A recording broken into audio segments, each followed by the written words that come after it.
Welcome to the One Thing Podcast. I'm your host, Dr. Adam Rindy. Today, we're diving into a topic that causes immense stress for so many people: picky eating and food aversions. Our guest is Lena Livinsky. He's speech language pathologist and feeding specialist with over 13 years of clinical experience. Despite her professional expertise, Lena faced a massive wake-up call when her own son struggled with eating. That painful experience led her to a profound realization: a child's refusal to eat often isn't stubbornness or bad behavior.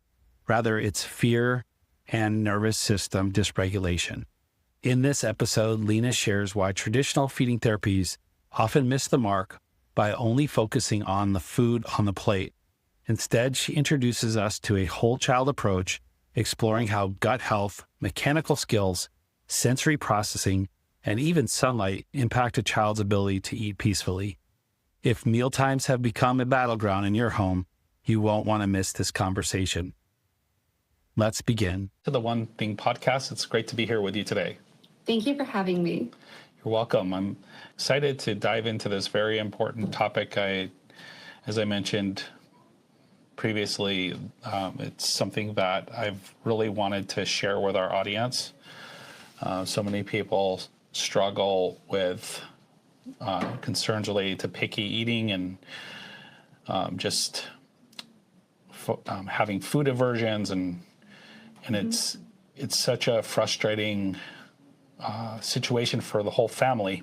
Absolutely. So before we get into talking about those details, it sounds like you have your own personal story related to picky eating, food aversions. I'd love to hear that and bring us up to speed as to how you got into this work. Yeah. Well, I've spent over 13 years working with children and families around feeding. It's always been my passion. Once I discovered that in SLP school, I knew I wanted to be a feeding specialist. And I thought I had all the answers. I thought I was doing so well. I had all these clients. I've seen some success. But then I had my son, who turned out to be picky. And he was like my biggest teacher, definitely, because all of a sudden, everything that I've tried with my clients, my patients, just wasn't working for him. None of that advice, none of the things. And I was really good at getting kids to take bites, but I couldn't get them to relax at the table. And that was a big wake-up call for me, for sure. So that's really when I realized there was something deeper to this, and I started to think bigger picture. And I can honestly still remember the exact moment when that happened. My son, Nate, he was just sitting at the kitchen island, just his little legs dangling off the kitchen stool. And it should have been kind of a peaceful moment, but it felt very tight. So what I did is I placed a small plate of food in front of him, hoping that maybe this time it will be different. And it was food he's had before. So it was just a chicken cutlet with some avocado. And I was hopeful. And he took a bite and he instantly spit it out, like he had done countless times before. And naturally, I just felt so much stress rise inside of me because I was kind of a new mom, exhausted, burnt out, trying to get my son to eat. And I was a feeding specialist and I was failing miserably. Yeah. And I felt that frustration just build up in my chest like a volcano. And when I looked up at him, like ready to blow up, unfortunately. And in that moment, honestly, in that moment, I didn't see resistance anymore. He wasn't trying to be difficult. I saw fear. He was stressed, and he was really stressful waiting for my reaction. And it really hit me painfully in that moment that, I wasn't supporting him the right way, and I was actually making things worse. So that was really the moment that awoke this different mindset in me when it came to feeding. And I started to research. What could this mean? Where could this be coming from? And this is when I came across the whole body kind of mindset around feeding, which is not typically the popular mindset to have around eating because it's usually very behaviorally based. But what I found is that once I started to support his whole body, started to support his gut, I started to support his nervous system and other things and his sensory processing issues, things shifted very quickly for us around the table. And I was very lucky to be able to have that mindset because of my own health issues. Like I was already very deep into holistic mindset and healing for myself. And then I had that light bulb moment go off. Like I have to do the same thing for my son. Like clearly he's having all these symptoms, and everything connected and became kind of clear. And that's how my passion for this was born. Amazing. Yeah, and you shared earlier when we were offline that your focus really is helping parents more than sort of working one-on-one with the child. Yes. And now I can see how, you were in that position. So did you pivot to helping parents when you found out, that was a better approach than working one-on-one with children, or have you always worked just with parents? Because I usually worked in a clinical setting, typically I would see a patient or a client for about 30 minutes once a week or twice a week, and feeding usually gets pushed back. For example, I was practicing in North Carolina after I moved from New York, and here services are even harder to come by. So usually speech and language gets approved by insurance, and feeding can be kind of an add-on, but usually you'll get those 2 visits a week. So, it's really hard when you have such limited time, and then you get to speak to the parents for about 5 minutes, and then you're like, okay, this is what we did in the session, and here are some things that could be supportive at home, but I feel like there's just such a big disconnect. That I just found that unfortunately, until that environmental piece and that whole child aspect of things gets addressed with the parents in mind, there's just very little that unfortunately I can do in that clinical setting. So this may be obvious, but I'd love to hear your response. Why do parents get so stressed out when their child is picky? I feel like there is a lot here. Oftentimes it's this guilt because what do we want to do for our kids? We want to give them shelter, protection, and nourishment, right? When we're unable to nourish them and give them that can really feel like a failure for a parent, and it's very stressful. So I feel like there's a lot of that. And also the environment around the table changes once you have a picky eater, because all of a sudden you become like a short order cook. You have to make an extra meal, or you have to cater to a child in a special way. And, there's stress around the table. So you're no longer having like a calm meal with your family, which is supposed to be the time to connect and be together after work, after school, whatever the situation is. And you don't get to have that. So I feel like, that can be very stressful to families. Yeah. And there's a sense also of something hardwired in us parents of when our child is eating, that we get almost like a dopamine or serotonin boost from that, just that absolutely for that moment things are okay. Oh, absolutely. Exactly. And so it is stressful.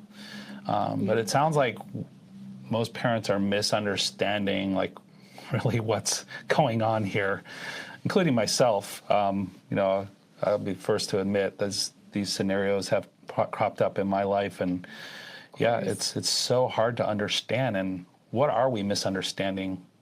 Yeah, well, I think the biggest misconception is that picky eating is a behavior. It's like it's really just the child being stubborn, being difficult. Maybe this conception that they're going to outgrow this.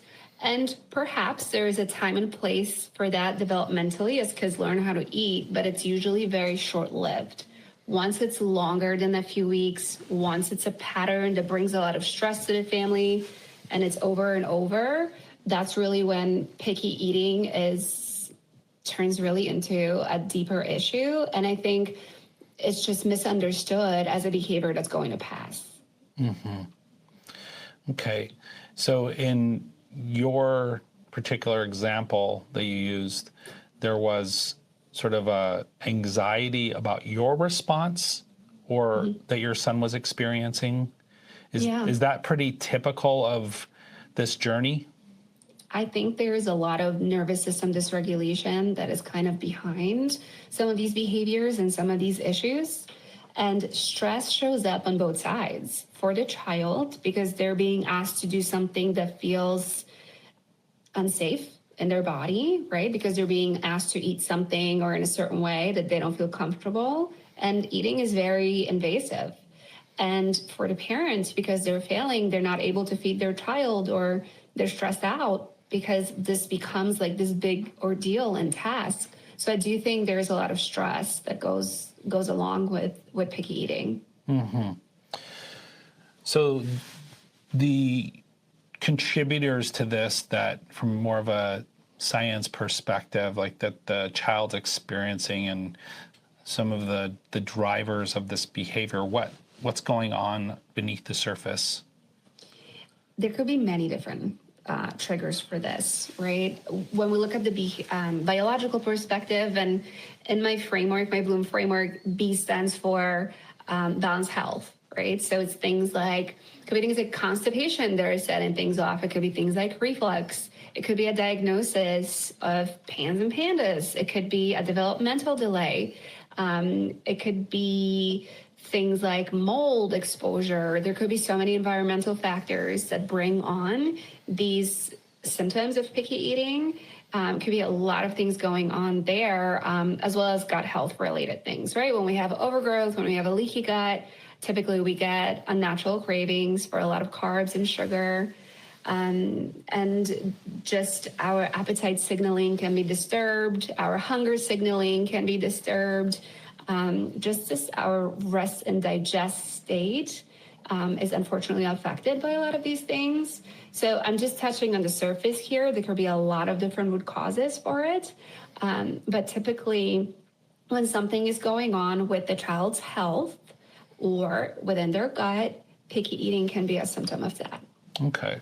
So I want to circle back to that a little bit more, but just as to back up on those descriptions of imbalances, when is it a red flag? When should the parents be concerned that this is more than picky eating? Yeah, I would say if it's longer than a few weeks, if it's something that goes on frequently, once a child doesn't eat entire groups of foods, whether it's protein, whether it's vegetables, whether it's fruit, and they're kind of sticking to a lot of carbs, a lot of sugary foods, that's usually a pretty common red flag for picky eaters. They may be on something called the beige diet, or they only have a handful of foods they will always accept. Once it feels kind of like a chore to parents and they're really managing picky eating daily. And of course, there can be moments when kids become pickier. Maybe they were just sick, right? And maybe their appetite is affected for a few weeks, and that can happen. That's very typical. And I'm kind of cautious using that term, but that can definitely happen. It's developmentally appropriate. But once it becomes more than that, once it's longer, once it's really impacting the family, that's truly when we can think about picky eating. Okay. And I guess outside of picky eating, what I'm alluding to, is there certain red flags where you would say, hey, this seems different than picky eating? Maybe the parent needs to reach out to, general practitioner or what have you. Is there sort of a line that crosses?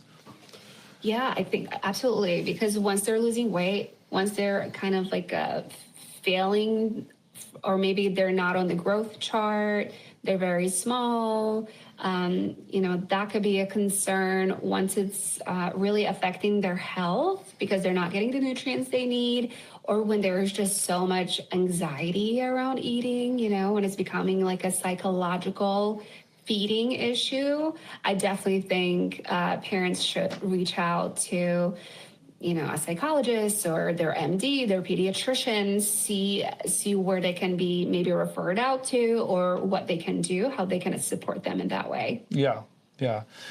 And I guess I would add to that, just sort of a sudden onset of this behavior Absolutely. would be a concern, right? I think Yeah. once you see like a pattern that's established, it's less of a red flag than like a abrupt change. Absolutely. And that could happen. I've seen that happen many times where maybe a child gagged on something or they had a choking episode, or there was a loud noise where they were eating and now they're associating a lot of stress with eating, and that could happen. Okay, so let's talk about the sensory processing aspect of this, because that seems to be such a well-known mechanism for picky eating. Yes. Can you tell us a little bit more about that? Like what's going on with, what's the child experiencing, and It's essentially when their senses are very heightened, right? We have our technically five senses. We have more, but the five basic ones, where they're just feeling it more strongly in relation to food. So maybe just looking at food is overwhelming. It's too much for them to handle. Maybe the smell of it is overwhelming to their system. Maybe tasting it, it's too much. Maybe even the temperature of food is too much for them to handle, or the texture in their mouth, it feels like something they really can't handle. So then they start gagging, or they start, even vomiting. They have emesis. Like this can happen because their senses are very heightened. And I do see that being a quite common kind of symptom of picky eating. Yeah. So when you developed your approach and just from your own experiences, what shifted in your just general vibe about the mealtime and navigating these discussions? Like what's the before and after? That's a great question. Before, it was very much focusing on the amount of foods kids were eating, the amount of bites they were taking, and kind of expanding their palate in a very behavioral way. So, we would have parents would bring in some foods and we would work on maybe trying something new together, and we would count how many bites they took, right? So we're very focused on the here and now, what's in front of us, without looking at their life and their body and really their needs and how their body is truly reacting and what's causing the picky eating. It was just very much focusing on the food, on the plate. Now, with my new approach, it's very much about the child. So looking at their health, putting things together, what could be causing some of these issues, looking at their gut, looking at their oral motor skills, looking at their swallow, looking at their eating and environment, and looking at what type of boundaries are set around the table and the connection the child has with their caregivers and really with the food. It's really important to look at to get a whole picture. Yeah, it seems much more like functional, like it versus sort of putting a spotlight on the problem of like the food. You just need to try more food, or just overcome it. It seems like you're really meeting the child where they're at. I try to, because I think it's really the way forward. Because again, I think the misconception is that picky eating is a diagnosis. It's not. It's a symptom of something else happening. Yeah, and it's interesting because I think a lot of people, grew up more with like military style parenting, or, clean plate club, and, all these other messages. And it just feels like you're walking a fine line, I think, as a parent. So I'm interested, you said something in that last segment about boundaries. So I'm guessing that you have sort of a healthier way of setting boundaries, but also you're not ignoring that parents have to be parents. So I'd love if you comment on that a little bit. I think boundaries are very healthy when they're set with your particular child in mind. I do think kids love routines. They love boundaries. They need them so they can learn about the world. They're exploring all the time, but we're there to guide them. They need that guidance from us, right? They're brand new to this planet. There is so much to learn. And I think when I say age appropriate, and also kind of like state appropriate boundaries are what I'm looking for. Because, for example, if a child is having such a severe reaction to smell around the table, perhaps it's, oh, my hands again. It's okay. You're back. Okay. So, so perhaps it's, them not being able to sit for dinner with their parents because their smells are overwhelming. So maybe the expectation wouldn't be for them to sit at that table until they're able to better accept the smells or better deal with them, right? And then we would set the boundary. We sit at the table for 20 minutes. Kind of what I mean. We're meeting them where they are functionally and what feels really comfortable for them, because we need to be in that rest and digest state when we're eating. We need to be in our parasympathetic. So if we're stressed out, we're not really going to get them to explore new foods and really enjoy their meals. Or if you have a 2-year-old, you're not going to expect for them to sit there for 20 minutes without breaks and without being able to go over to the table and play with their car, because they need that, and that's developmentally appropriate. So I think it's about setting boundaries that are meeting them where they are, but they're giving them the push that they need in that moment in a way that still feels safe for them, but also takes them a little bit out of their comfort zone so they can start to explore. Okay. So keeping with this theme of the root contributors of, I've heard, with the swallowing mechanisms that may be just overlooked. What are some of the mechanical problems with chewing and swallowing that parents should be aware of? Yeah. Well, with chewing, if your child is showing signs of weakness, so that could be things like pocketing food because it's hard for them to break it down, or they get really tired when they're chewing certain consistencies, when they're constantly maybe gagging on food because they're not breaking the foods down appropriately. It could be many different kind of red flags there, where they're just not able to break their foods down. It could be maybe overstuffing too, because they don't have like the proper feedback in their mouth to know like this bite is not ready to be swallowed. So they're swallowing prematurely and putting themselves at risk. With swallowing, we're really worried about the aspiration aspect of things. So things going down the wrong way. So essentially food getting into your lungs. So that's something to explore if the child is coughing, or if they're showing signs of respiratory distress when they are swallowing. Or it could even be silent aspiration, but all of a sudden, maybe they're developing pneumonia quite a bit and we're not really connecting. Where is this coming from? Maybe it's coming from an insufficient swallow. So there could be a lot of things kind of mechanically going on that could be causing some of these issues. Okay. So with that, is there, I've often wondered, I watch children and they're eating with their families and they're sitting in these adult chairs, and a lot of them, like, their feet aren't touching the ground, and in fact, they're just like, a lot of them are just swinging their feet, or, it's like they're exercising while they're eating. And I often wonder if, like, is that a core problem?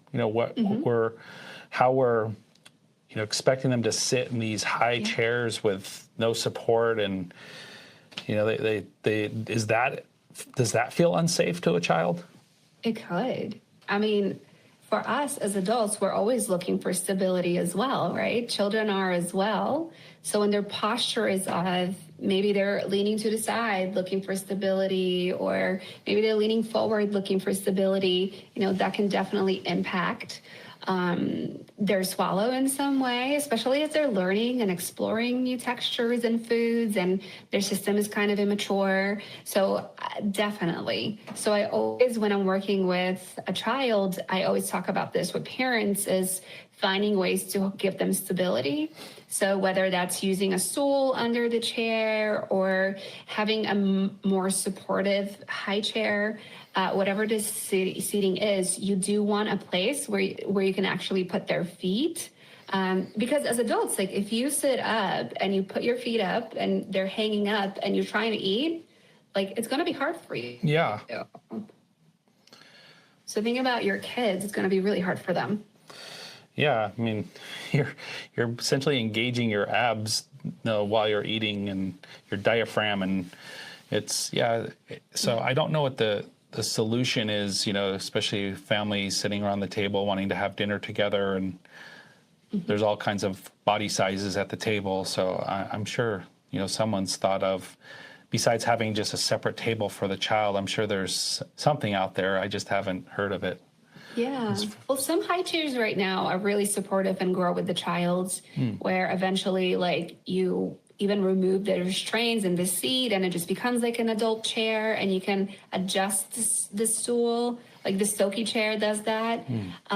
But you can also honestly attach like something that you can tie around the chair even. I'm trying to think of like a footstool. Creative. Yeah, like find a way to make a footstool with stuff you already have at home, so it doesn't become like an expense. You can always think of something like that. How can I support a child? And if they're leaning to a side, maybe roll a towel up and like prop them up a little bit so they're more in that 90-degree position as much as they can be. Yeah. Excellent. So I'd love to hear some stories that you can recall, maybe about a client or a family that you saw some transformations in your work. Yeah. One really great case comes to mind, and this was a child who was 12. And he came to me as a referral from an integrative pediatrician who's phenomenal. So the doctor did a lot of work in terms of looking at his nutritional deficiencies and seeing what's going on internally with the body and the gut. So we had some great information there. But what we had learned is that because he had such a poor diet, he was really only eating a handful of foods, which were mostly carbs, with a little bit of protein. He was so severely nutritionally depleted that he was essentially starving himself. So once mom came to me, she had a lot of concerns because she was really nervous about his growth, but at the same time, she didn't really want to force him to eat, or she didn't really know what to do. So we really focused on my whole child approach there. We had already a lot of clues from the pediatrician regarding his health component and his gut component. So we started to evaluate the rest of the other things, right? We looked at the boundaries set around the table, and what we learned was that, he really couldn't sit with the family very much because he was so sensory averse to the smells, even to a point where he refused to use the same plates and cutlery as the family because they were eating these unsafe foods with them. So mom had to use like plastic plates and, paper plates and cutlery and whatnot. And so we looked at the boundaries there, what the actual dinner and eating situation looked like. We looked at how he was being exposed to foods, how these foods were being shown to him, and what was happening there.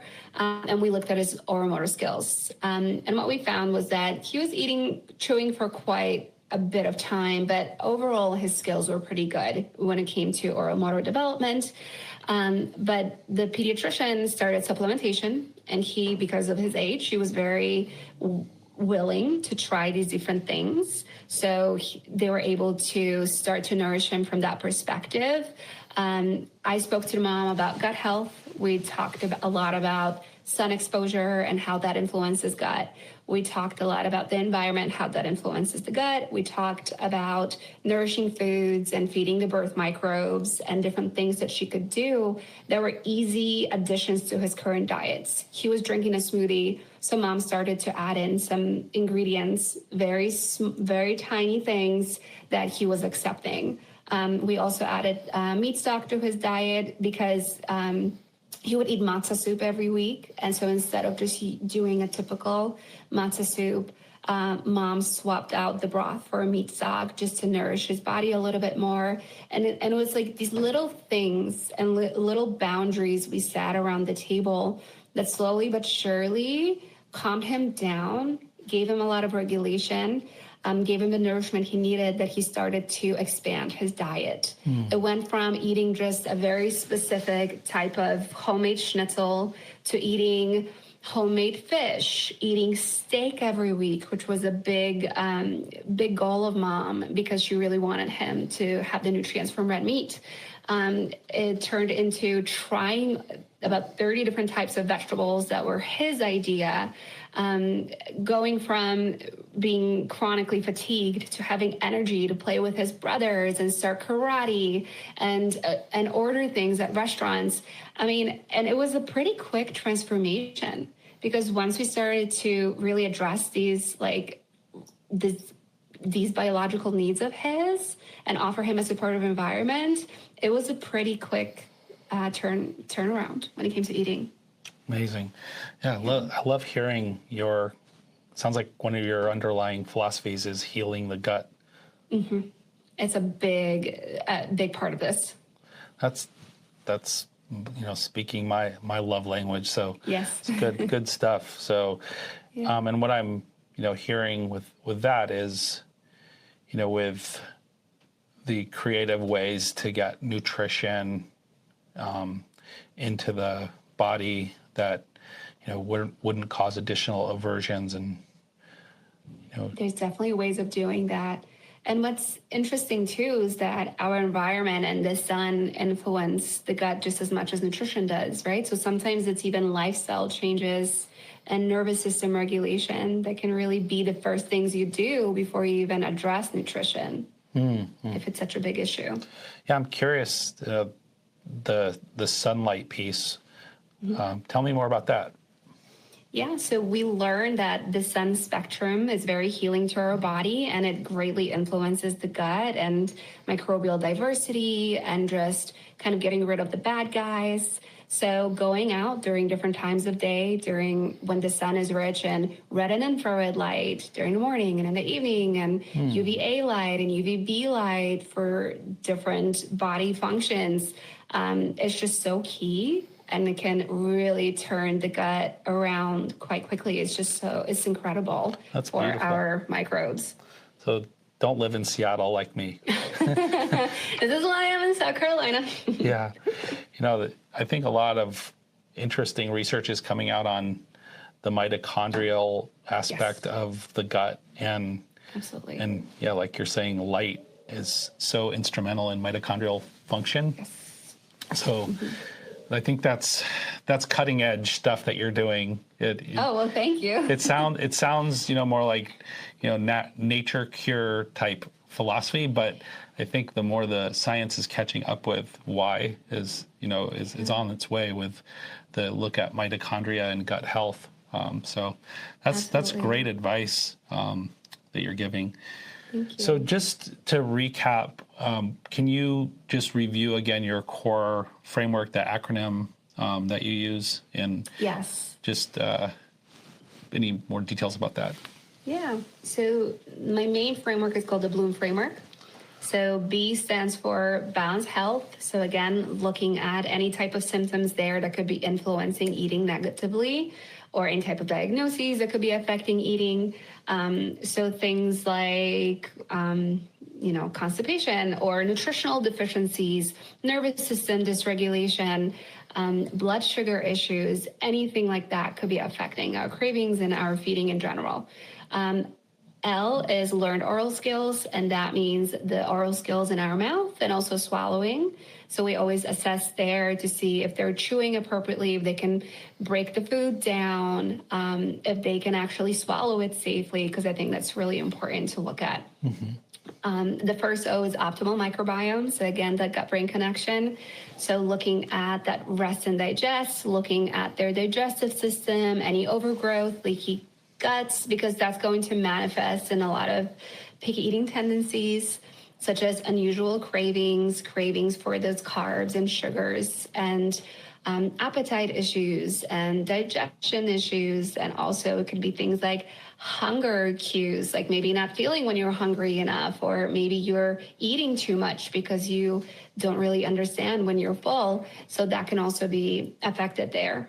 The second O is open exploration. So making sure they have an environment that allows them to explore. And it doesn't even have to be taking bites. It could be taking it back to maybe even the grocery store or the garden, or just helping prep food that might be more appropriate at first for the child, so they have this opportunity to explore. And the M stands for mealtime boundaries, so setting age-appropriate boundaries that are very supportive of their growth, but also taking into account their struggles, so we're not pushing them in those areas that are just going to cause them stress. And I picture it kind of like this big tree, and these are the branches, and at the bottom by the trunk is connection. Because once we connect with our child, we're able to really help them regulate, and also we're able to notice these symptoms and notice a lot of things that could be red flags around eating. So that's essentially the framework. I love that. Thank you. Yeah, and I think to get to that space, something that I've been recently looking at is for parents to realize that, they are responsible for their child, but the child also has their own journey, in life. And so they are a lot you, but they are a lot themselves. So, it's not always a reflection of your parenting. Absolutely. And a lot of times if we can step back from that and just, like you said, be there and connect with them and help them, and not take this approach that it's our fault, that they're going through this. I think then you can actually help the child. Absolutely. You can meet them where they are. Well, great. Well, this has been amazing. I want to hear about, how people can work with you. Yeah. So if anybody wanted to connect with me, they can find me on Livinsky.com. And I offer one-on-one coaching for parents. So it's usually like a 3-month program where they can work with me specifically around their child. But I'm also starting a group coaching program, which is 8 weeks, and it's more community-based. So parents can work with other families as well, connect with other families. So, because I find that this can be very lonely. It could be a very lonely journey once you're on this journey. And those are my 2 main ones. I also offer just one-off visits where we have a very comprehensive evaluation, and I can give you some advice of how to move forward. But there's many different ways to connect with me. And then I started this workshop recently. It's called Beyond Picky Eating. And every month I'm offering it for free. So if anybody wanted more information, they can just go to lenalivinsky.com/workshop. Yeah, so that's excellent. Well, great. Well, thank you so much for joining us. This has been really helpful, and it's going to shed some light on a very important and challenging topic for a lot of people. So thanks again. Thank you for having me. This was such a great conversation. This is the One Thing Podcast, and I'm your host, Dr. Adam Rindy. The One Thing Podcast brings together leaders in functional and naturopathic medicine to discuss actionable information that may unlock puzzles in the areas of gut health, brain health, metabolism, and longevity. Please note, these episodes do not replace the opinion of your doctor. They are not intended to diagnose or treat any condition. Please discuss this information with your provider and discuss your own unique personal health history before adapting this information. Please subscribe to our episodes so that you can stay on top of the most current information in these areas of medicine.